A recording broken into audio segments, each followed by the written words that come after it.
Good evening, bonsoir. Welcome to the regular public meeting on September 16th. Please stand for the national anthem.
Territorial acknowledgement.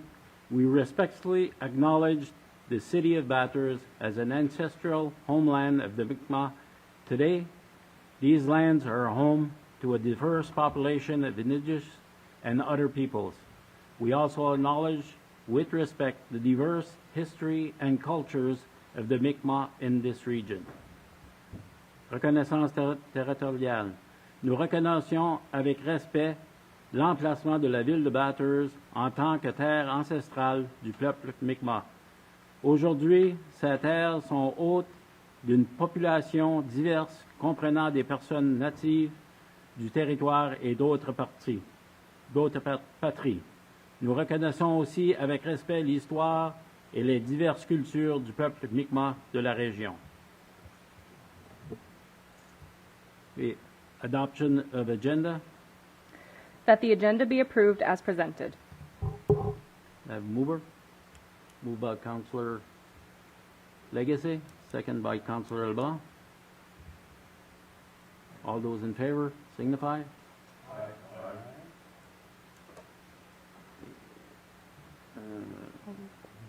Consent of agenda. Conflict of interest. Oh. Conflict of interest declaration. There were no conflicts of interest declared. Okay. Adoption of minutes. Regular public meeting held on September 3rd, 2024. That the minutes of the regular public meeting dated September 3rd, 2024 be approved as circulated. Do I have a mover? Moved by Councillor Ondas, second by Councillor Scary. All those in favor signify by saying aye. Motion carried. Consent of agenda. There are no items under consent agenda. Okay, public and administrative presentations. 6.1 Victoria Enhancement Committee Incorporated by Mark Willett. You can come up and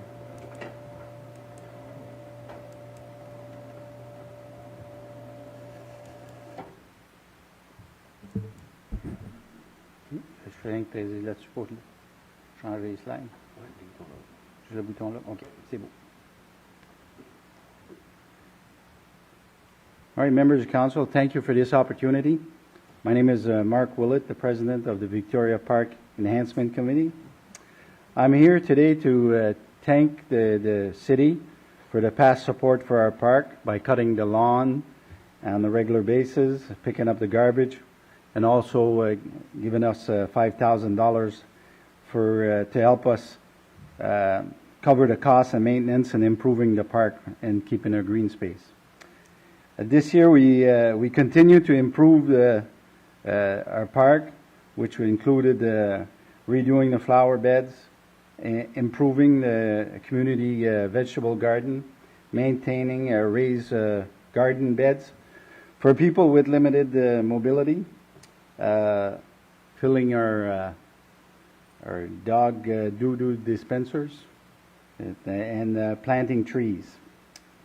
We would like to continue our work with these in this area, but we have a few things on our list for this fall and next summer. We need to repair sections of our path, walking path that's used regularly by a lot of people, and it's starting to get grown in and have a few rough spots. Refurbishing one more flower garden. We'd like to get one more concrete pad for a picnic table. The picnic tables are being used on a daily basis by young and older people. Continue with the development of our vegetable garden. Purchase one more composite picnic table so it eliminates any maintenance that we have to do on it. And start taking down dangerous or trees that are in our park. There's a few trees that are really dangerous. We collect rainwater in the park. We have a facility there that collects rainwater, and we have garbage cans, as you can see. The park is really, really nice, and it's probably been used the most in this summer because of the nice weather and everything. We have benches there. We have paths that people are using it on a regular basis. We have a vegetable garden. We also have wild blueberries, high bush, that are there. We also have grapes that are growing there. Some of the residents are going to try making some wine. So good luck, I told them the other day. But we're also providing with the bags for the pets. And we've planted a few trees. 4 of them maples last year. Oh, go back here. This is the composite table that we want to buy one more, so it will give us a total of 3, and they're just no maintenance. You just leave them out there, same as the benches. So and there's no splinters. There's nothing there, nothing for anybody to get hurt for, and they're way too heavy for anybody to carry away. And we purchased a tiller to be able to take care of our garden a bit better, and we're not relying on trying to get somebody with a tractor to come in, and when they come in, they damage the ground around the garden. Some of the trees that we want to start looking at, I strapped this one with a heavy-duty ratchet strap, but it's split almost in 2, but it's a beautiful shade tree and full of leaves. I don't know why it's still there, but it's holding on. But we have to do something with that. Our path, the city had initially paved our path completely. This was the first job they done, so some of the pave is like in some spot 1/2 inch thick. So the roots and everything is coming through, so it's making a tripping hazard. They had repaired one spot before, and it's beautiful. It's not, there's nothing coming through. So this is another section. So there's a section that's about 15 meters, and the other section's about 20 meters. And we'd like, if it's possible, that the city would help us with that. We're asking for our budget this, when you guys consider your park budget, we would asking for an amount of $5,000 as like we got last year, to be able to continue doing taking care of the park, purchasing flowers, trees, fertilizer, mulch, and anything that has to do with the regular maintenance of the park. We'd like the city to look into repaving the 2 sections of our walking path. Like I said, there's a 15-meter section and a 20-meter section. And we'd also like the city to help us or look at maybe getting their expertise and getting rid of maybe the certain trees that they would identify a danger for the park.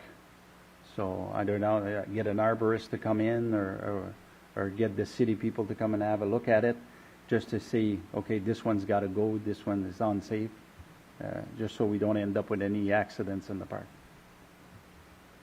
That's it for me. Any questions? Thank you very much for your presentation. Is there any questions for Michael? Councillor Brunette? Thanks, Mr. Mayor. I was by there today and took a look at a stop, and you drive by often, you don't really, appreciate the beauty of that park. But today, stop, the flowers are great, flower beds look excellent, so to you and your team, thank you very much. It's a nice green space. And now there's more and more people living in apartments all around there. Yes. So I'm sure, I don't go by all the time, but I'm sure there's many people that are walking, as you say, on those paths and that. And the gardens, nice looking beans and that. And Yeah. when those grapes are put to use, maybe you can let us know. I will. Anyway, thank you very much for what you do. Okay. Councillor Anderson? Thank you. Through to maybe Mr. Abernathy, just wondering on if it's possible for Public Works to be able to do that much paving there next year? Thank you, And Richard. cost associated. Yeah, I mean, it's not a large project at all. No, I thought we were going to go there. Was some of that done this year? No. That's No. what I Okay, so thought I too. thought there was going to get there this Me year. too, Actually, yeah. Yeah. So I don't see an issue with getting that done. No, Okay. possibly even this year. Yeah, because that was my understanding too, that there was supposed to have been a section done this year, I Yeah. Yes. Yeah. That didn't get done. Well, the guys were busy at Oh, the I know, beginning yeah, and yeah. so on, so it's kind of a project that kind of gets slip into there like Yeah, yeah. when you get the chance, but It's just good to know that there wasn't anything done this year. No, so there that- wasn't. No. Okay. 2 years ago they did a section. It was great. It really, there's nothing coming through anymore. Like they Okay. really did well, a good job. Okay. That's it for me. That's it. Thank you very much. All right. Thank you.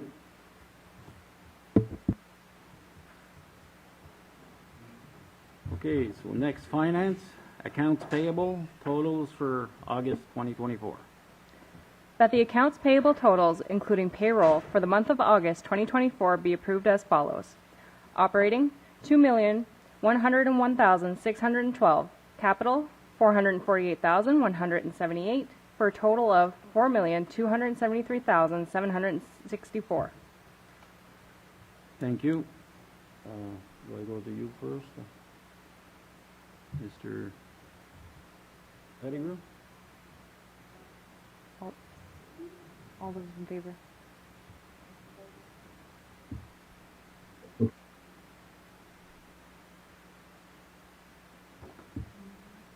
Okay. Mover and a seconder first, okay. Did I have a mover? Councillor Hondas, seconder, Councillor LeBlanc. So now I go to the question. Mr. Pettigrew. Thank you, Your Worship. The following is the disbursements for both the operating and the capital funds for the month of August 2024. In the capital fund, St. Isidore Asphalt received a payment of $169,762 for Basin Street. Paul Equipment and Sons received a payment of $168,461 for a skid steer. Controls and Equipment Limited received a payment for police HVAC upgrades of $85,963. And Controls and Equipment Limited received a payment of $11,206 for City Hall and Public Works HVAC upgrades. Roy Consultants received a payment of $12,787 for consulting services on different capital projects for a total in the capital in the month of August of $448,178. In the operating fund, NB Power received a payment of $147,158 for electricity. Irving Energy received a payment of $30,901 for bulk diesel and oil.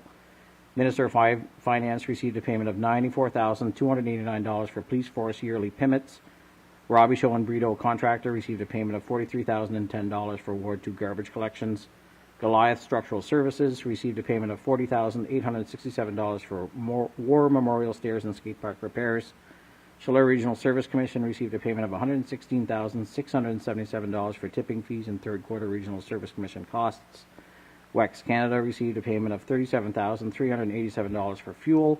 Pictometry Canada Corp. received a payment of $37,192 for aerial photos of Bathurst after the reform. Irving Energy received a payment of $30,901 for bulk diesel and oil. Chemtrade Chemicals Canada received a payment of $26,796 for chemicals for our water treatment plant. Eddy Group Limited received a payment of $24,796 for decorative lights for Main Street. Other recurring payments of $575,282 include animal control, repair, supplies, and promoter settlements for tickets, for a total in the operating fund of $2,101,612. Total payroll for 5 pay periods was $1,723,975 for a total in the month of August of $4,273,764. That is my report, Your Worship. Thank you. Councillor Knowles. The job that was done on Basin Street, Basin Road, the cost of the asphalt for that, was that in line with our expectations? Like, in general, the cost of asphalt this year, I guess is what I'm getting at. Mr. Abernathy. Thank you, Mr. Mayor. Yeah, so the price for our asphalt projects are a yearly tender based on what DTI's prices are. So we basically piggyback off what DTI is receiving asphalt for, and that was pickup asphalt. So we actually go to the plant and pick it up ourselves in our trucks. So it's a reasonable price. It's Okay, yeah. thanks for that. And by the way, it was a great job done on Basin Street by our workforce, I must say. Have to recognize that. Thank you. Very nice. Councillor Burnett. Thanks, Mr. Deputy Mayor. We're in the middle of September and just getting close to the cold. Are we going to pave some more? Or have we got some more asphalt that's going to go down before the end of the paving season? Mr. Abernathy. Thank you, Mr. Mayor. The employees are currently working on Reardon Avenue in the industrial park. So there'll be about 400 meters done in that section. It's badly needed there, very, very bad shape. And there's approximately $25,000 to $30,000 left in the operating budget for asphalt general repair. So we're going to be looking at doing a couple of utility cuts which have sunk over the years and bringing those back up, mostly in the downtown area is what we'll be looking at. Thank you. Thank you. More questions? Everybody in favor say aye. Aye. Everybody against? Motion carried. Municipal bylaws, draft resolutions, 9.1, revision of zoning provisions relating to residential development and the concept of gentle density. Before going to the resolution, we'll go to Mr. Legacy and Mr. Bouffard. Vous m'entendez bien? Oui. OK. Puis vous voyez l'écran, la présentation sur l'écran? Ça s'en vient.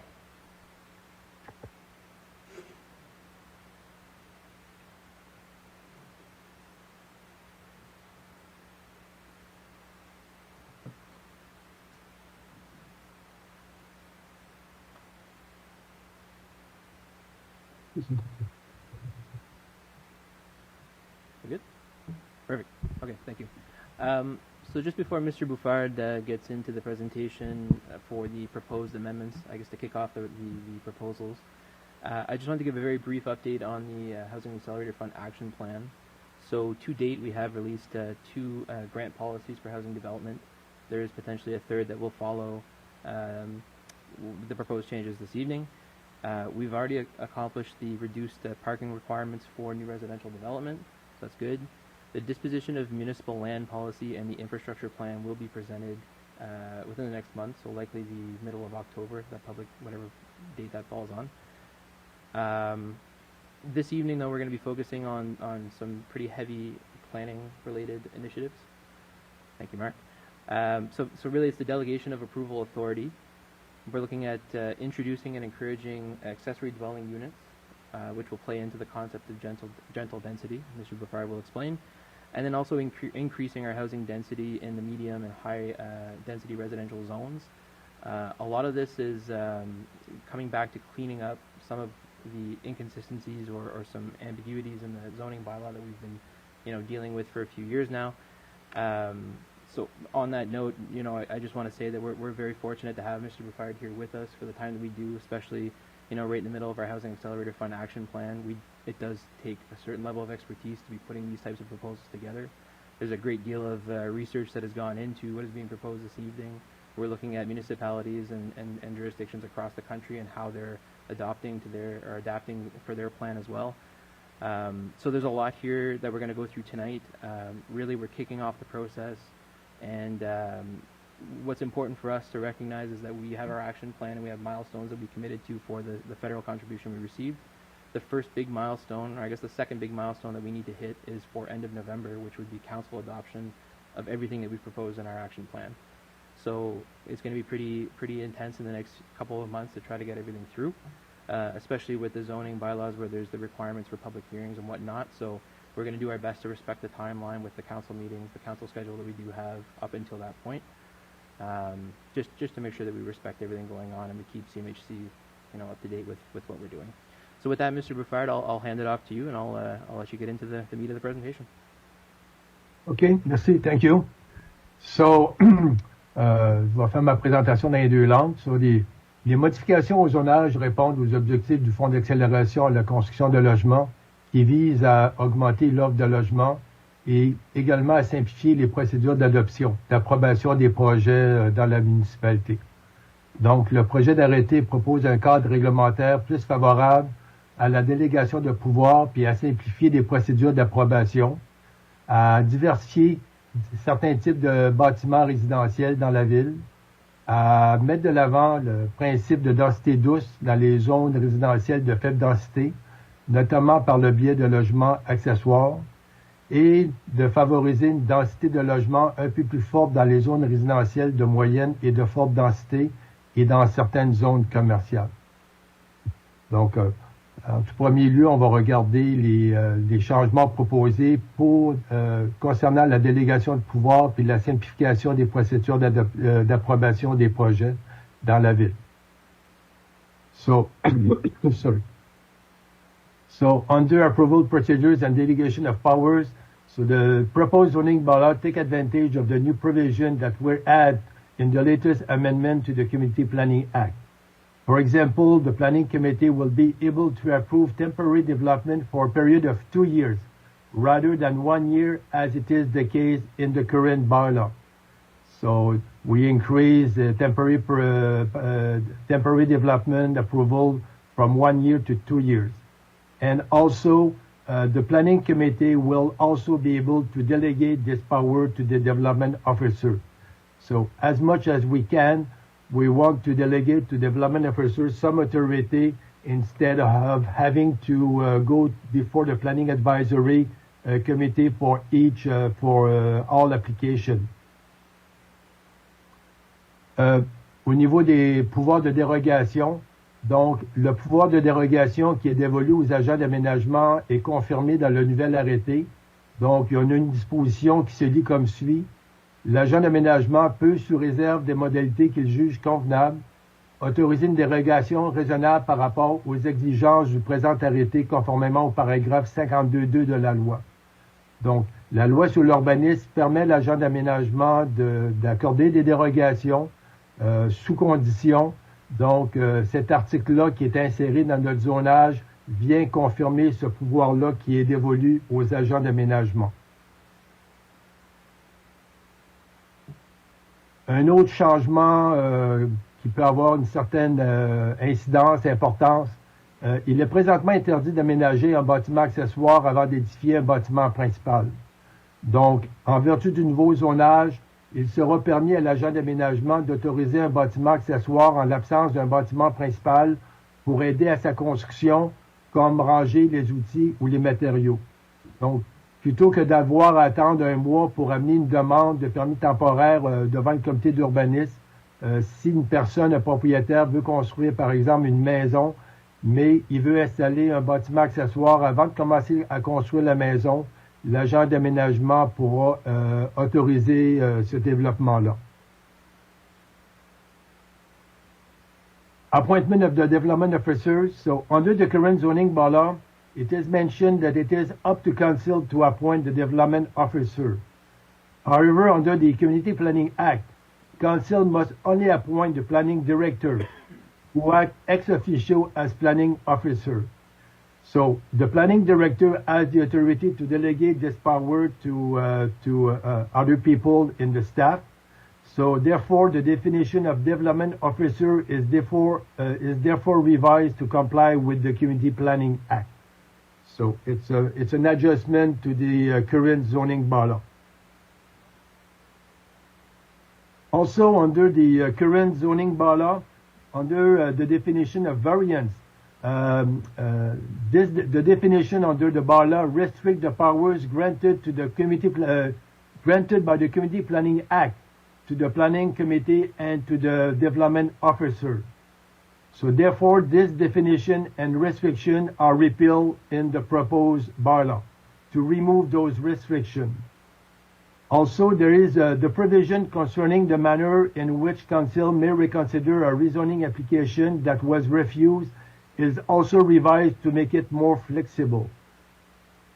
Donc, ça ici, qu'est-ce qu'on a vu? C'est des exemples de tout ce qu'on peut prendre avantage des pouvoirs pour déléguer certains pouvoirs puis améliorer le processus d'approbation des développements dans la ville. On prend avantage de cette disposition-là conférée par la loi sur l'urbanisme. Maintenant, concernant la densité douce ou gentle density, l'augmentation de l'offre de logement dans les zones résidentielles de faible densité s'inscrivent dans la mouvance dite de densité douce, qui s'implante dans de nombreuses communautés à travers le Canada. En fait, cette densité douce est maintenant imposée aux municipalités par de nombreux gouvernements provinciaux, à commencer par la Colombie-Britannique, qui impose 4 unités de logement de droit pour tout terrain résidentiel sans égard à son zonage. Donc, de manière générale, la densité douce qu'on veut mettre de l'avant à Bathurst repose sur 2 concepts d'habitation, soit les unités d'habitation accessoires et les logements collectifs de petite taille. Donc, ces concepts d'aménagement-là, à travers le Canada, dans plusieurs provinces, c'est mis de l'avant, et puis dans certaines provinces, c'est même imposé par les gouvernements provinciaux, comme la Colombie-Britannique. So, accessory dwelling units, named EDUs, are gaining in popularity across Canada and North America. Many municipalities already allow attached parental suite to the main dwelling or detached garden pavilion to enable households with family ties to live together but in separate housing units. So in Bathurst, it is already allowed to have attached apartment to the main dwelling, but only for a parent and on a temporary period. However, a growing number of municipalities now offer similar housing for households with no family ties. So EDUs can be divided into suite or annex attached to the main dwelling or detached unit usually built in backyards. So we will compare those 2 types of accessory dwelling units that are now proposed in Bathurst. Donc, les unités d'habitation accessoires sont des annexes qui sont rattachées à une habitation à logement unique, une maison unifamiliale, une habitation semi-détachée ou un duplex. On propose quand même des normes de grandeur minimales qui sont établies par le Code du bâtiment, de même qu'un logement accessoire ne pourra pas être plus grand que 55 mètres carrés ou 50% de l'aire de plancher de l'habitation principale. Donc, c'est un logement accessoire, donc il y a des limites de grandeur qui sont prévues dans l'arrêté de zonage. De même que le nombre de chambres à coucher dans un logement accessoire va être limité à 2 chambres au maximum sur une base d'occupation de 2 personnes par chambre. Donc, dans un logement accessoire, en principe, on ne pourrait pas avoir plus que 4 occupants. Un logement accessoire ne peut pas servir pour logement locatif à court terme, communément appelé Airbnb, de même que pour des activités professionnelles à domicile. Le zonage va également demander un espace de stationnement hors rue par EDU. Au niveau de la grandeur des terrains, les logements accessoires ne seront pas pris en considération, mais ils le sont lorsque c'est le temps de calculer le coefficient d'occupation au sol. Donc ça, c'est des normes d'aménagement, des normes techniques. Donc la grandeur du terrain, le EDU n'est pas pris en considération, mais au niveau de l'occupation du sol, ils le sont. Maintenant, les detached accessory dwelling units. So, in this case, they are detached. The first one we just saw, they are attached to the main building, but also we have what we call detached accessory dwelling units. They will be permitted in the backyard, in the rear yard, as standalone building, but they have to be located at least 2.5 meters from the side and rear lot lines if this is a new building. But in the case of an existing accessory building, a garage, they will be permitted in an existing building if the building is at least 1.5 meters from the side and rear lot line. The height of those detached accessory dwelling is limited to 1.5 stories. They are taken into consideration in the lot coverage. Also, they constitute a particular purpose under the Act. So they, even if they are permitted, they do require a Planning Advisory Committee approval. So they will need to be approved by the Planning Advisory Committee as a particular purpose. It will be permitted to have a maximum of one detached accessory dwelling unit per lot, and they have to be connected. In the case, if the lot is not connected to municipal water and sewage, so if they are connected to a septic tank, they do require approval from the appropriate provincial officer. And if they are connected to municipal service, they have to be connected as per the water and sewage bylaw. So, ici, on a des exemples, des concepts pris de différentes municipalités qui illustrent bien qu'est-ce qu'on entend par bâtiment accessoire. Donc, ici, on a un exemple, un EDU qui peut être aménagé à l'étage d'un garage rattaché, ou dans certains cas, on peut convertir un garage en logement accessoire. On peut l'avoir à l'étage, on peut l'avoir attaché, comme on peut le voir ici, ou on peut l'avoir comme pavillon jardin, comme bâtiment détaché. Ici, c'est une autre illustration encore qui explique le concept. Donc, ça peut être dans bien des cas, ça peut être un garage converti en logement accessoire détaché ou un bâtiment, un pavillon jardin construit comme tel. Ou dans d'autres cas, c'est un bâtiment qui est attaché au bâtiment principal. Donc, ça illustre bien les concepts d'aménagement sont de plus en plus mis de l'avant dans plusieurs municipalités au Canada et de même qu'au Nouveau-Brunswick. So, we propose to increase the density of development in the typical low residential zone. So, in the R1 zone, R2 zone, and R2-2 zone. So, as follows. So, here, this table illustrate the new concept of development. For example, in the first three columns, we have what will be permitted in the unserviced residential zone, in the low density type 1, and in the low density type 2. Fait que dans ces zones de résidentielles de faible densité, il sera permis d'avoir des maisons unifamiliales. Il sera permis d'avoir des maisons unifamiliales avec logement au sous-sol. Les duplex seront permis.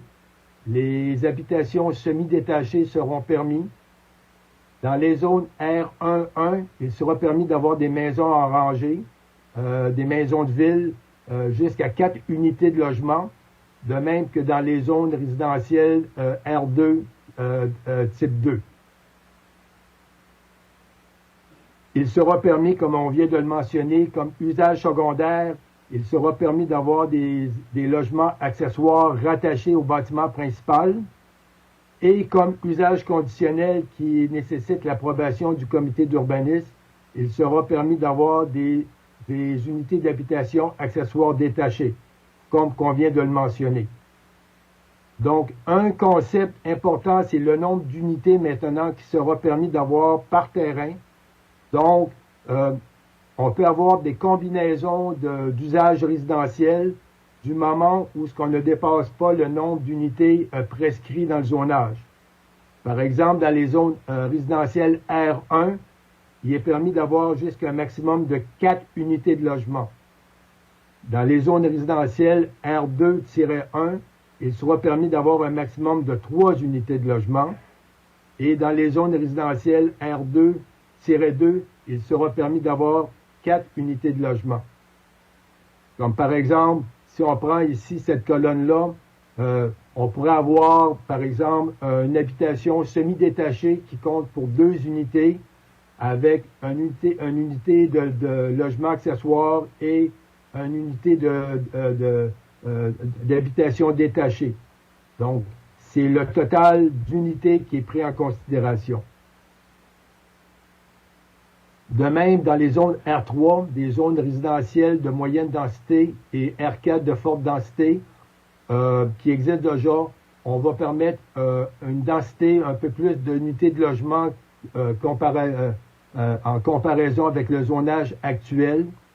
Par exemple, dans les zones R3, on pourra avoir des maisons arrangées avec un minimum de 4 unités puis un maximum de 8 unités. On pourra avoir des logements multiples de minimum de 4 unités, un maximum de 12 unités. Et on pourra avoir une habitation, un immeuble d'appartement en hauteur, un minimum de 4 unités, puis un maximum de 24 unités. Dans ces zones-là aussi, dans le cas d'un immeuble à appartement s'il y a au moins 12 unités, le rez-de-chaussée de l'immeuble d'appartement pourrait être utilisé pour certains types de commerces de voisinage. Un dépanneur, des choses comme ça, un salon de coiffure.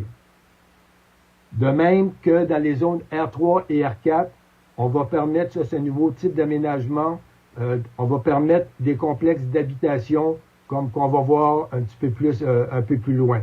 Un complexe d'habitation qui permet sur un même terrain un mix de bâtiments résidentiels. Donc, le tableau ici illustre bien la nouvelle approche, les nouveaux concepts d'aménagement proposés dans les différentes zones résidentielles de faible densité, de moyenne densité et de forte densité. De même, ici, le tableau résume les nombres d'aménagements, les grandeurs de terrain, de même que les marges de rapport aux limites de terrain. Donc, dans certaines zones résidentielles, c'est le statu quo, il n'y a pas de changement, mais dans certaines zones résidentielles, R2-2, on va permettre un développement un petit peu plus dense, un peu plus compact, en réduisant la grandeur des terrains et en réduisant les marges de retrait par rapport aux limites de rue, aux limites arrière. Donc, ça, c'est dans l'intention, dans certaines zones, d'augmenter légèrement la densité du développement, comme qui est prévu dans notre entente avec CMHC. Ici, on donne un exemple ici, qu'est-ce qu'on entend par les zones R21, R22. So right now, for example, there is only one type of R2 zone in Bathurst. It's called R2. They are the same standards, but for existing subdivision like Parkwood, in this case, it will be permitted to have a maximum of 3 units. If you recall the table, a maximum of 3 units, but in this area that is already zone R2, the intent will be to change the zoning to R2-2 because they are not developed yet, and in this area, the zoning will be a little bit more permissive compared to existing subdivision area, already zone R2.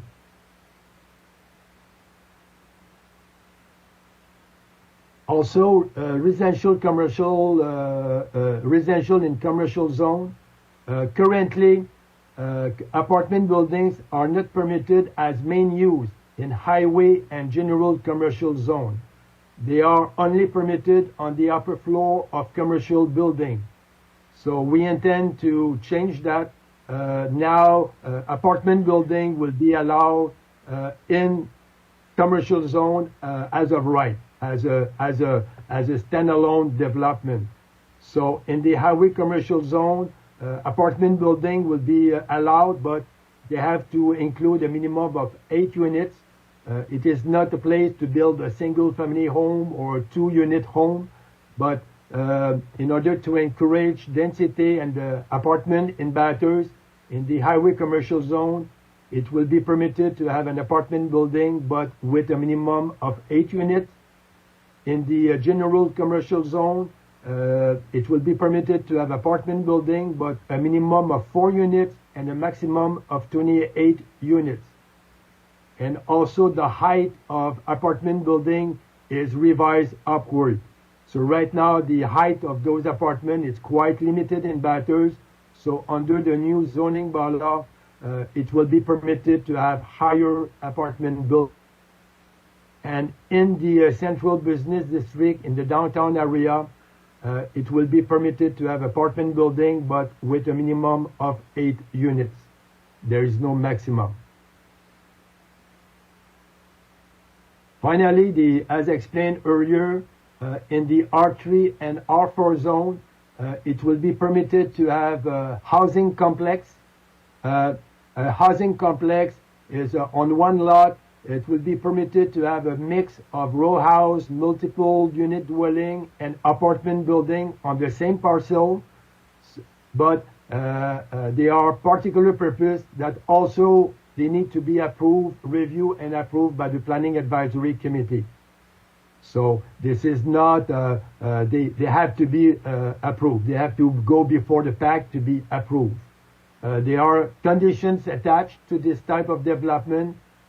For example, a detailed site plan shall be approved by various city departments. A maximum of 4 buildings will be permitted within a residential complex, and each building cannot contain more than 12 units. So overall, you will be allowed to have 48 dwelling units within a residential or housing complex. More than that, a rezoning will be required. There are conditions that deals to the architectural integration. So those buildings within the same complex, they have to match. They have to be integrated architecturally speaking. Apartment can be rented, not sold. So these are not condominium. And the owner of the complex is responsible for all service, including water and sewage, snow removal, and garbage collection. So here, this is an example, the current zoning that show where we have, for example, R3 zone or general commercial zone if council need to, if you have any question. So from now on, from the next step, tonight is the public presentation on September 24th. The PAC will review those proposed amendments to the zoning bylaw at the next PAC meeting. Sorry. November 12th is the deadline to receive written objections, and on November 18th there will be a public hearing. Anyone who wants to speak in favor or against those proposed change will be allowed to appear before council. So that is my presentation, Mr. Mayor. Thank you, Mr. Bouffard. We have a few questions. Councillor Burnett. Thanks, Mr. Deputy Mayor. Mr. Bouffard, there's a lot of stuff to absorb here. So we have until the 24th for council to absorb all this, or? No, the 24th is the PAC meeting, Yeah. but council, again, in your package, we gave you, you have a copy of the proposed bylaw, but again, this is amendment to the bylaw, but the next date, they are November 12th, but if council has question in the meantime, then of course we will be available to answer any question you may have. But we agree this is major amendment to the bylaws, that if you have any question before the adoption, the adoption will be the first reading of the bylaw is proposed on November the 18th. So in the meantime, I'm sure there will be a way to answer any question coming from council. Is it possible to have a sheet with the new rules and the old rules side by side so that we can say, okay, the change is, and what does it mean for the neighbors, and what does it mean for the developers? Can we have the comparisons between the old and the new? Yeah, we could work on that. Yeah, because I would like to see what the changes are. Just a quick question on building a unit in the back of a house, like in a garage. What about the plumbing and the electrical? Would that be connected to the main house, or would that have to have separate entrance? They have to be connected as per the water and sewage bylaw. This is something we discussed the staff last week. So we have a bylaw. I think the state engineer was involved, so I think he could help on this question. Okay. Yeah, it is a big concern. Yeah, but they have to be connected. Yeah, sorry.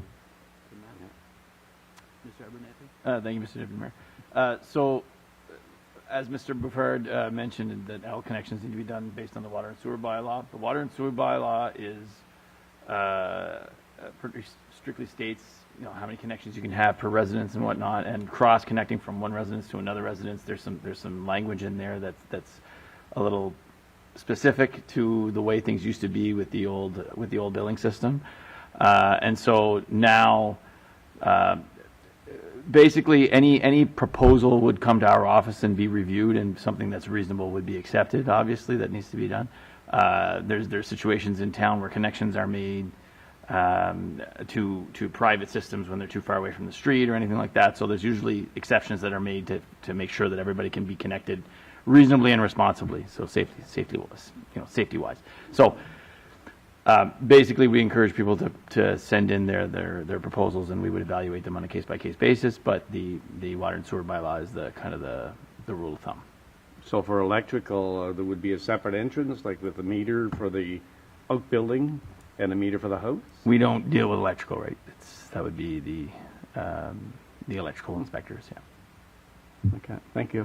Mr. Legacy, you had something you wanted to add?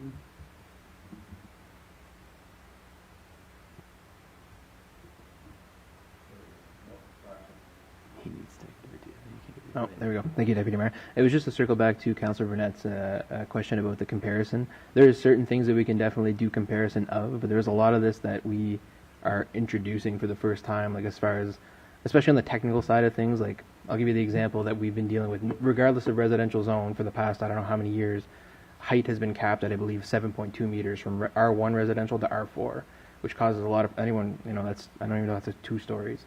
So a lot of this, like, we're creating new tables and new charts. We're actually breaking up. Each residential zone is now going to have its own standalone PDF document to go through all the technical side of it, depending on what zone it is.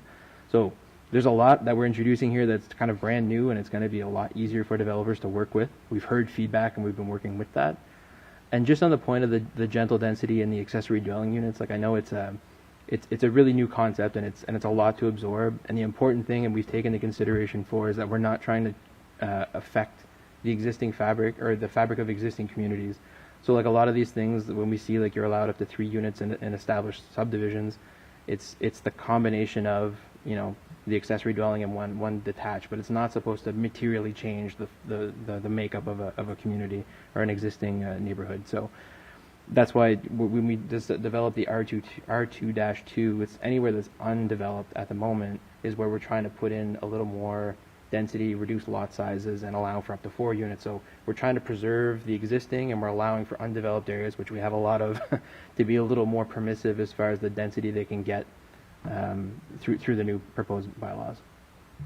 Thank you. Yeah. Councillor Knowles. Thank you, Mr. Mayor.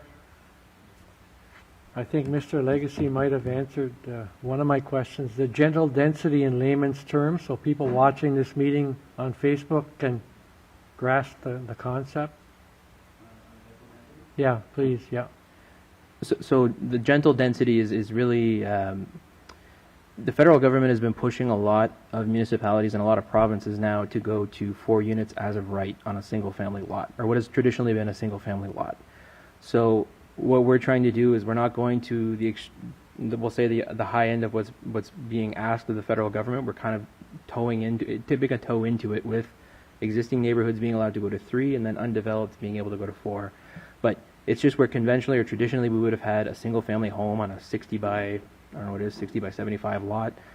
You're now going to be able to have up to 3 standalone residential units on that traditional lot size. But really it's to try to incorporate, they're smaller units, smaller housing units. We have a lot of space and we're trying to prevent urban sprawl. We're trying to get more population into service areas.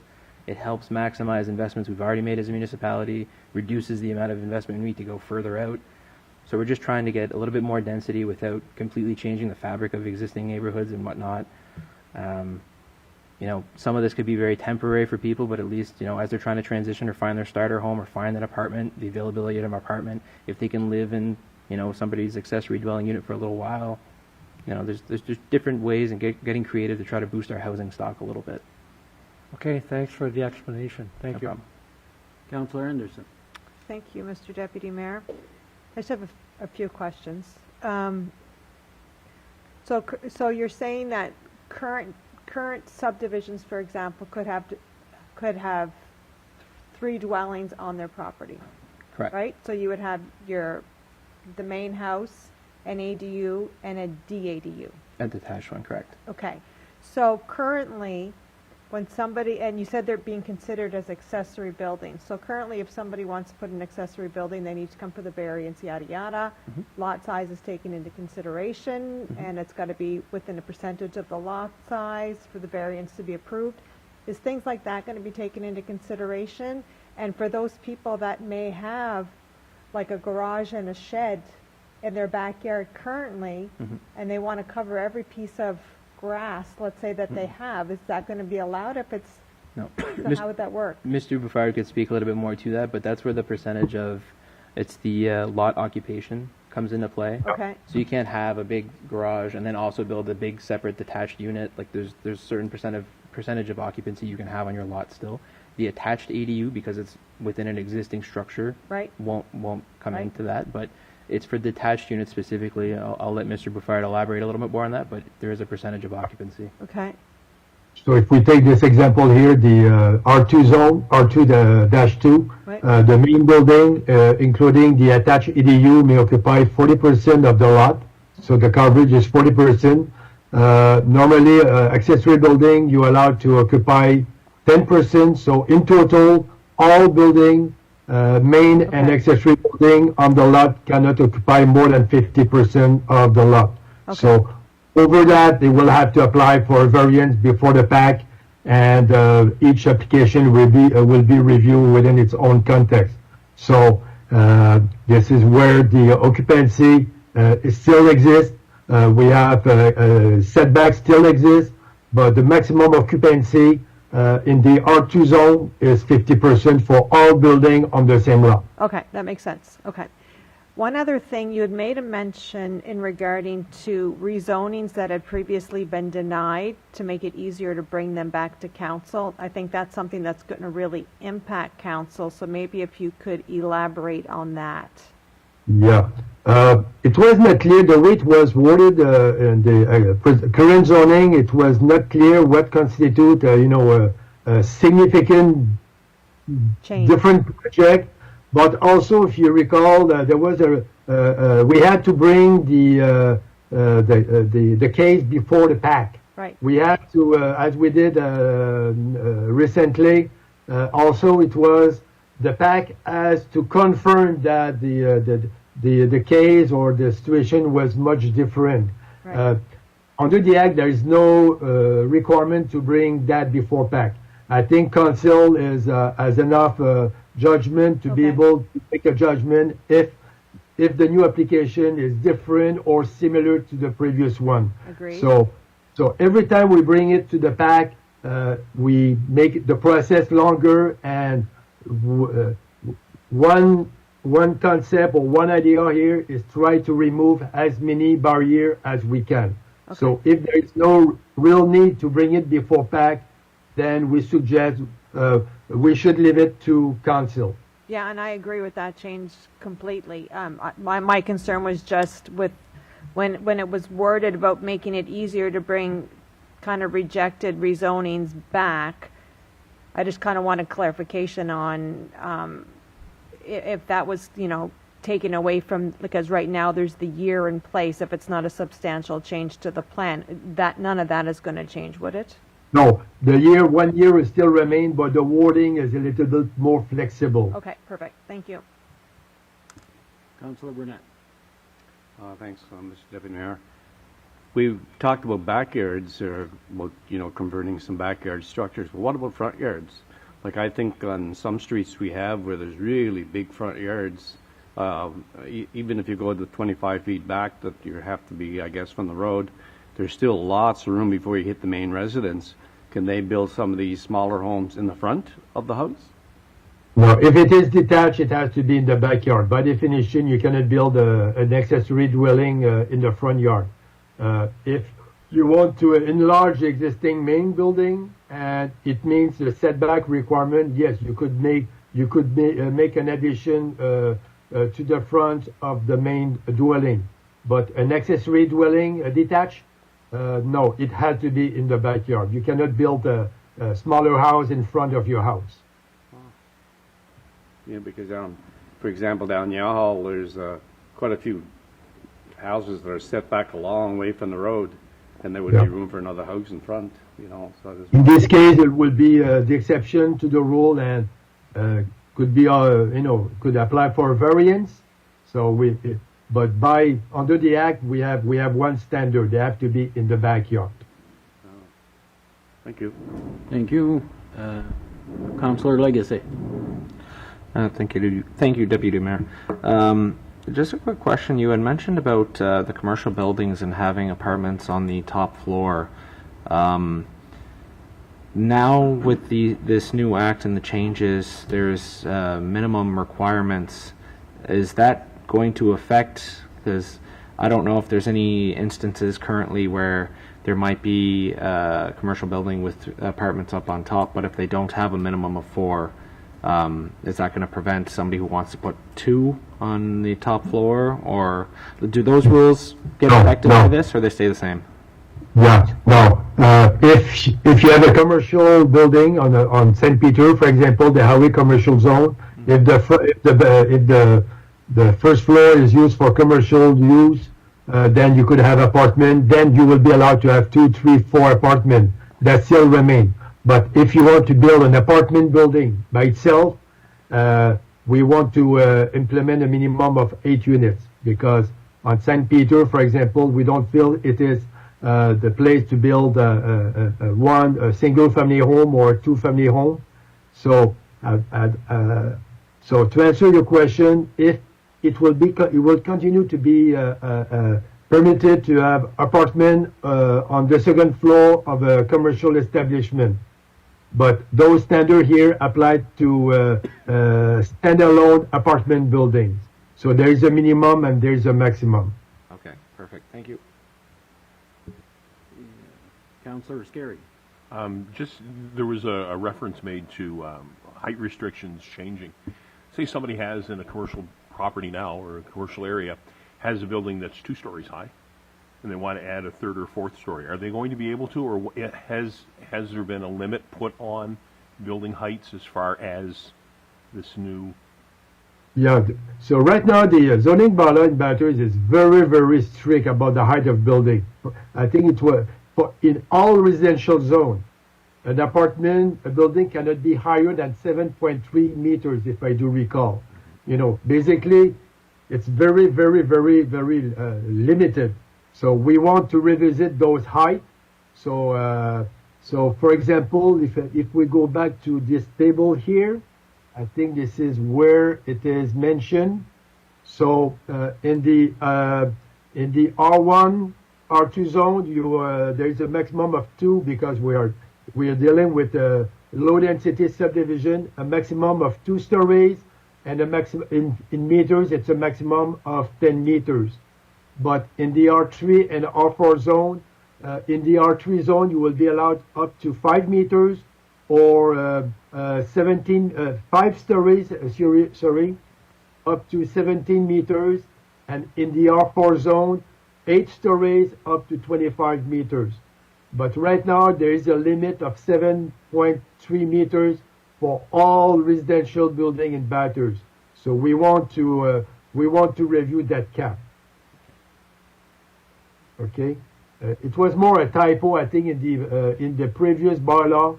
Because again, we allow apartment buildings, but there was a limitation of 7.3 meters. So basically, you're not allowed to have more than 3 stories in Bathurst. So if we want to have more density, more apartment in some area, we must accept higher building, more stories, and higher building. But at the same time, the setback will vary. For example, for an apartment building, if you are higher, you need to have you need to have more setback from the sidelines. So everything is taken into consideration. Well, see no more questions. Thank you very much, Mr. Bufar, Mr. Legacy, for all the work that's being done to try to facilitate our development of our city. I'm sure we're going to see a lot more of changes in our policies and in our bylaws that's coming along. So thank you for your presentation. Thanks. Thank you. Okay, 9.2, application for financing. Huh? Oh, okay. Go ahead. Just going back to 9.1, there is a resolution. Whereas the City of Bathurst proposes to amend Bylaw 2008-01 entitled the City of Bathurst Zoning Bylaw as follows. Modify certain provisions of the zoning bylaw to address some inconsistencies, to grant additional approval authority to the Director of Planning to the extent that the Community Planning Act permits, to implement new development standards based on the concept of gentle density, including accessory dwelling units, and to revise certain development standards applicable to the residential and commercial zones in order to allow a wider range of residential uses. Be it resolved that 1. Bylaws amending the zoning bylaw be drafted for this purpose. 2. The City Clerk, acting on behalf of the Council, see that the public notice prescribed in Section 111 of the Community Planning Act is posted on the municipality's website to announce the Council's intention, the day and place for the consideration of objections to the proposed bylaws. 3. The Council requests in writing the written views of the Planning Advisory Committee on the proposed amendments, and 4. Consideration of objections to the proposed bylaws take place at 6:30 p.m. on November 18th, 2024 in the Council chambers. Could I have a mover? Moved by Councillor LeBlanc, second by Councillor Anderson. All those in favor, please signify. Aye. All those against? Motion carried. Okay, now we go to application for financing. Yes. Whereas the City of Bathurst has received authorization by the Municipal Capital Borrowing Board to obtain funding for capital expenses by way of a loan or by the issue or sale of debentures to the New Brunswick Municipal Finance Corporation for an amount not exceeding $720,000, now therefore be it resolved that the Treasurer and Mayor be authorized to issue and sell to the New Brunswick Municipal Finance Corporation, a municipality of the City of Bathurst, debenture in the principal amount of $720,000 on such terms and conditions as are recommended by the New Brunswick Finance Corporation, and Be it further resolved that the municipality of the City of Bathurst agrees to issue post-dated checks payable to the New Brunswick Municipal Finance Corporation as and when they are requested in payment of principal and interest charges on the above debenture as authorized by a vote of the Council of said municipality of the City of Bathurst at the regular public meeting of September 16, 2024. Application for financing, General Fund. Ministerial Order Number MO20-0003, dated February 10, 2020. Date of Council's resolution authorizing application to the MCBB December 16, 2020, for the purpose of recreation and cultural, for the amount of $85,000 for a term of 10 years. Ministerial Order Number MO23-0002, dated January 9, 2023. Date of Council's resolution authorizing application to the MCBB November 21, 2022, for the purpose of transportation for an amount of $185,000 for 10 years. Ministerial Order Number MO23-0002, January 9, 2023. Date of Council's resolution authorizing application to the MCBB November 21, 2022, for the purpose of transportation for the amount of $175,000 for 10 years, for a total of $445,000 for the General Fund. Utility Fund. Ministerial Order Number MO22-0006, dated January 10, 2022. Date of Council's resolution authorizing application to MCBB November 15, 2021, for the purpose of environmental health services for $75,000 for 5 years. Ministerial Order Number MO23-0002, dated January 9, 2023. Date of Council's resolution authorizing application, November 21, 2022, for the purpose of environmental health services for $30,000 for 10 years. Ministerial Order Number MO23-0002, dated January 9, 2023.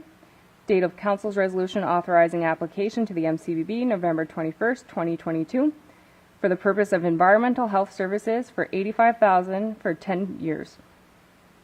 Ministerial Order Number MO23-0002, dated January 9, 2023. Date of Council's resolution authorizing application to the MCBB November 21, 2022, for the purpose of environmental health services for $85,000 for 10 years, for a total of $275,000 for a total debenture request of $720,000. I have a mover. Moved by Councillor Knowles, second by Councillor Legacy. Any questions? All those in favor signify. Aye. All those against? Motion carried. 903, provincially designated highways, 5-year plan. That the report of the Municipal Director of Engineering recommending the priorities for the year 2024 in the Provincially Designated Highways Program 5-year plan be approved as distributed. I have a motion to that. Moved by Councillor Hondas, second by Councillor Anderson. Are there any questions? See no questions? Nope. Okay, Councillor Knowles. More of a comment I have. Thank you, Mayor. Hopefully this time our 5-year designated highway plan can actually roll out the way we want it, because it hasn't really worked that way. It's really no fault of this council or mayor. It's just it hasn't rolled out that way. Hopefully in the future it will unfold the way it's supposed to. Just a comment. Thank you. Thank you. Councillor Knowles. All those in favor signify. Aye. All those against? Motion carried. Okay. 9.4, 2024 grant distribution. That the grant distribution be approved as follows, as discussed by the Grants Committee. $1,000 sponsorship for the Shallore Soccer Club. Could I have a mover? Moved by Councillor Scarry, second by Councillor LeBlanc. No questions? All the ones in favor signify. All the ones against? Motion carried. Public awareness, Rail Safety Week.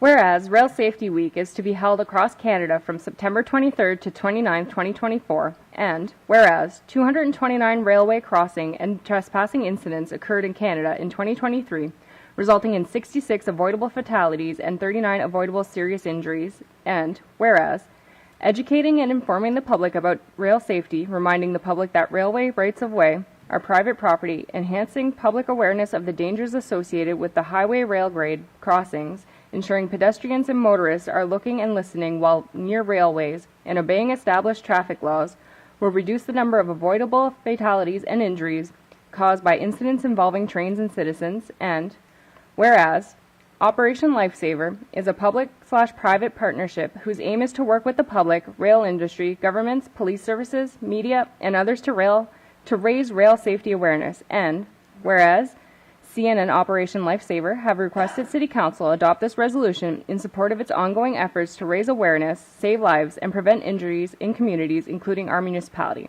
It is hereby resolved to support National Rail Safety Week to be held from September 23rd to the 29th, 2024. Do I have a mover? Moved by Councillor Legacy. Seconder? Councillor LeBlanc. Is there any questions? All those in favor signify. All those against? Motion carried. 9.6, item discussed in camera. 9.6.1, private service easement. PDI 20839932, Reardon Drive. That members of council approve a private service easement in favor of the company New Brunswick Power Corporation for the installation of a power line on the property located at 975 Riordan Drive, having PID 208-39932, as discussed in camera on September 3rd, 2024, pursuant to Section 68 of the Local Governance Act, and that the mayor and the city clerk be authorized to sign all related documents on behalf of the city. Thank you. And the mover? Councillor LeBlanc. Second by Councillor Scary. All those in favor? All those against? Motion carried. 9.6-2, money in lieu of parklands. Whereas the City of Bathurst Development Officer has approved the subdivision plans below, and whereas the subdivision bylaw requires the setting aside of land for public purpose, or council may require in lieu of parkland that a sum of money be paid to the city, and whereas the City of Bathurst already owns several blocks of land designated as parkland in this area, and the size of the land to be reserved as parkland for this subdivision will be too small for development, now therefore be it resolved that money be paid to the city in lieu of parkland equivalent to 6% of the market value of the land as per the table below.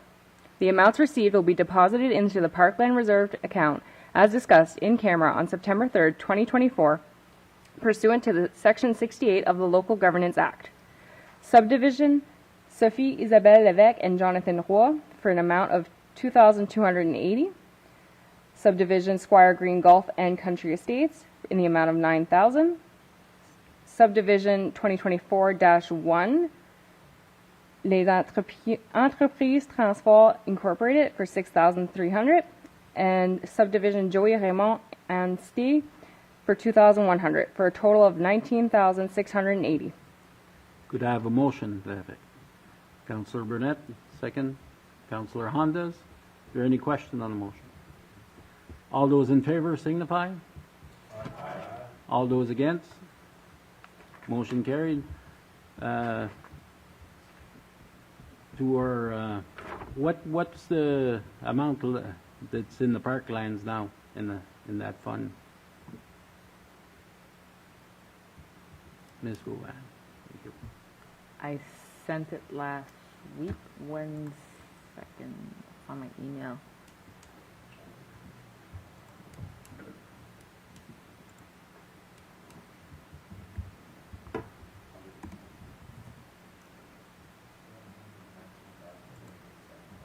Thank you. He was quicker than I was. So that was the amount before tonight's resolution, however. So Okay. with tonight's resolution, it adds to that 119.